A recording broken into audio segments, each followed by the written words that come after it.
Hi everyone, Mrs. Mechem here for the very first of our James Hornsby virtual assemblies that we are going to be doing every Monday over the coming months. Our topic for today is going to be resilience. It's about making you really resilient learners for your time when you are learning away from school.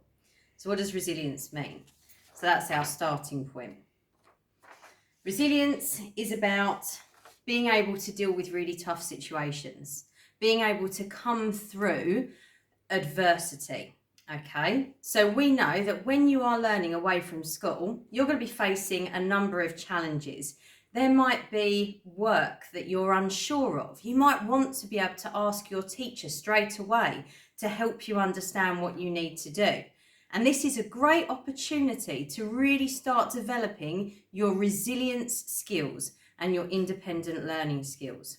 Okay, there's some other words there on the bottom that help us to really understand what resilience means. It's about strength, and we all need strength during this period of time.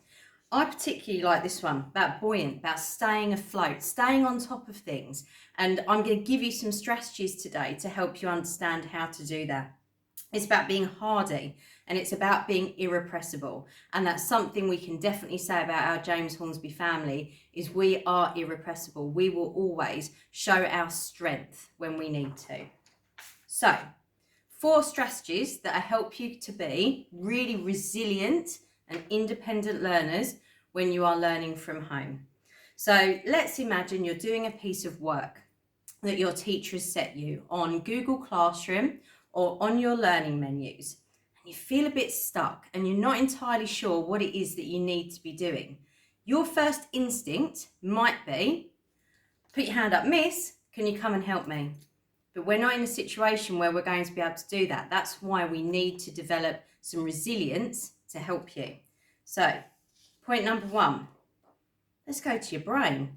Most important muscle in your body, and this is going to be your starting point to deal with any problems that you've got. Unpick the question. What is it your teacher asking you to do? Maybe look back and think about where you might have done similar tasks in the past. Is there anything there that might be able to help you answer it? Okay, really sort of think about trying to problem solve and work out the best way to be able to answer that question. If that doesn't work, if you're still struggling, the next step is to book. Maybe not necessarily a book, we are in the modern age after all, but let's think about where else can we look at to help us get these answers. It might be that you can do some research online. It might be that you can look up, typing the question into Google and seeing what answers come up. You might have some books or resources that might help you, some revision guides that you can look up the topic, read around the topic, see if you can find your own answers, because that's what this is about, helping you to develop that resilience, to find your own answers and develop your own learning away from the classroom.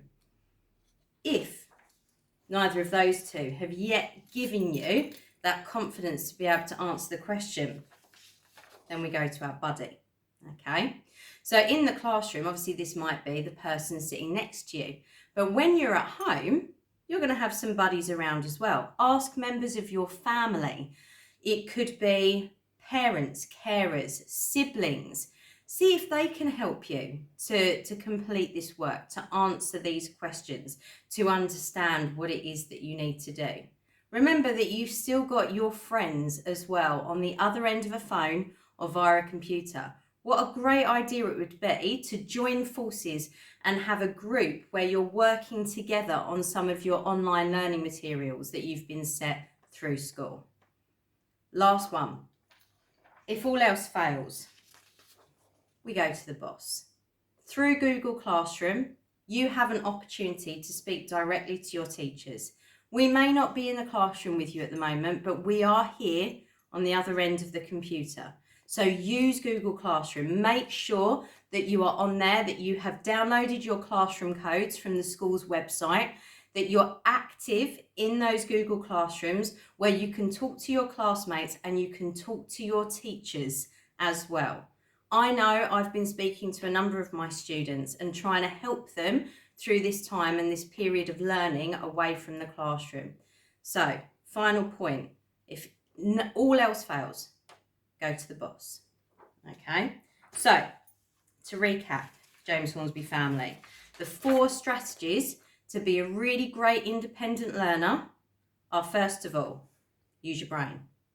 Okay, second, do some research, read around the topic, read around the question, ask your buddies. Okay, use your friends, use your families to support you during this time, and always stay in touch with the boss. Make sure you're on Google Classroom and make sure you're staying in touch with your teachers. A quote to finish off for today is, resilience is rooted in the habits that we can cultivate and change. Through this situation that we're in at the moment, we have got a fantastic opportunity to develop as learners, to develop our resilience and develop our independent learning. Thank you very much for listening today, James Hornsby family. We want you all to make sure that you are staying at home, staying safe, and we look forward to seeing you very soon.